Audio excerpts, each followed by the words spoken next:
And don't try this at home. We explore the exciting world of parkour. I've broken wrists, ankles, hairline fracture in my neck. I've done quite a lot of injuries, but I now understand that that's not what parkour was about.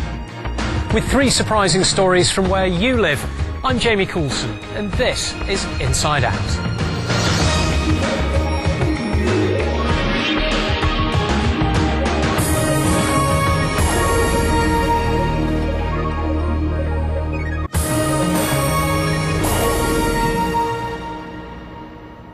Now, it's described as the art of getting from one place to another, overcoming every obstacle in your way.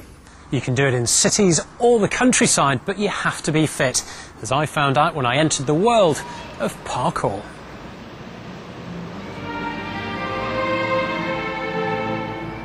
It's exhilarating. It's just like no other feeling you've felt before. It's just the best feeling you get. I do parkour because it helps me escape, it helps me to feel confident.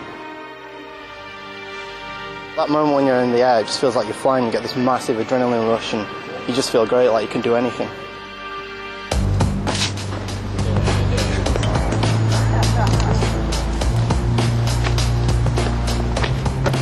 This is Sheffield, and this is what they call parkour.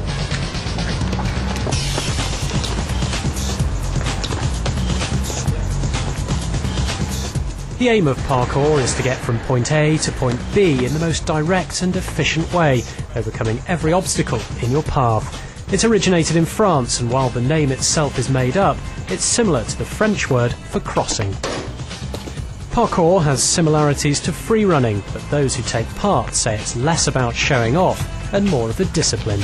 It's a way of training to improve oneself through learning how to deal with the environment better, how to move effectively over any obstacle that you come across. I personally practice for the spirit of parkour, the desire to improve, the desire to better oneself, which is common with a lot of martial arts as well. In Sheffield, it's going at a steady pace at the moment. A couple of years ago there was some quite high profile things on TV which brought a lot of people into it, so now you're talking about maybe 150 in the sort of Greater Yorkshire area. But it has its critics. There are hundreds of videos on the internet with people doing dangerous things in the name of parkour, and some say it could lead to copycat behaviour. There are also plenty of examples where people hurt themselves.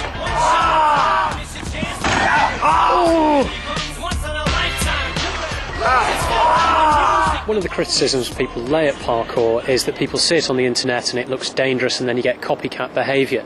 Is that something you're aware of?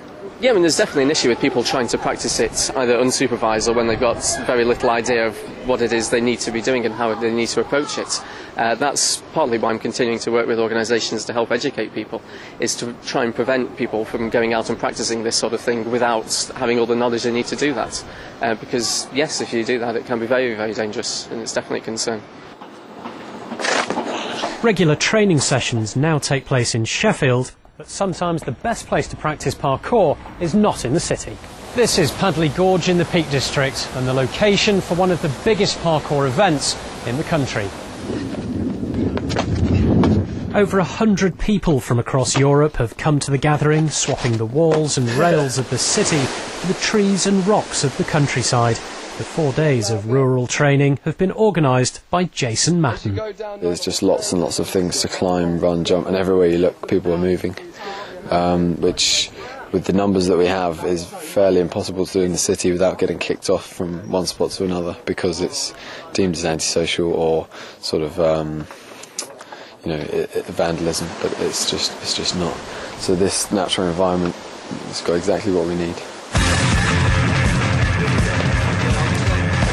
19-year-old Danny Ilabacca is widely thought to be one of the best people in the country at parkour, appearing in the media and various advertising campaigns. I've been doing parkour all my life. I've always climbed trees, and I've always been inspired by movement, but for the past 7 years I've been training full on.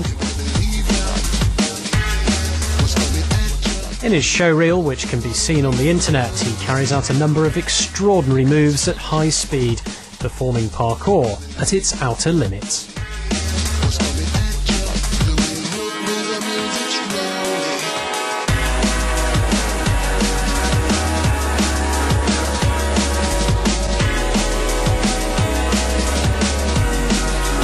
I used to jump from building to building and I've broken wrists, ankles, hairline fracture in my neck. I've done quite a lot of injuries, but I now understand that that's not what parkour was about. It's all about what you learn through the movement, you know, the power of the mind, the power of the body. You know, I've come to understand physical fitness a lot more now and how important it is.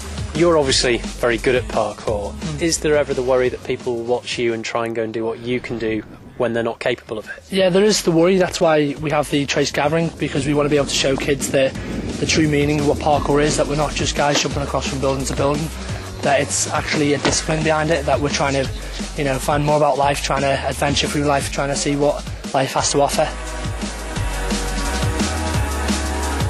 I definitely know my limits. That's how you rehearse the movements over and over again, so that you can come to a point and you know that you've got to be able to back away from it, knowing that you've got to be able to know the chances of landing the movements.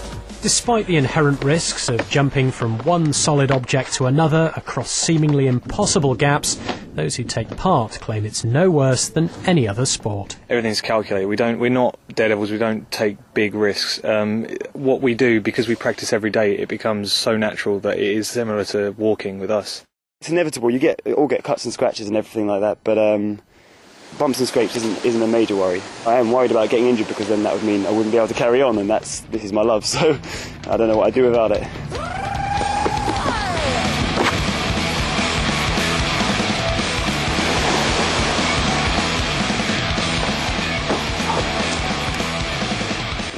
Back in Sheffield, and parkour is getting more and more popular, with regular meetups in the city centre. There remains the occasional raised eyebrow, and sometimes those who take part are moved on, but so long as they stick to the rules and don't cause any damage, the authorities are now happy to let it continue. We don't really intervene unless they're potentially going to damage property, cause a member of public concern, or alarm the public. As long as they're in an area that's safe, then it's great. We just stand by and watch, enjoy it.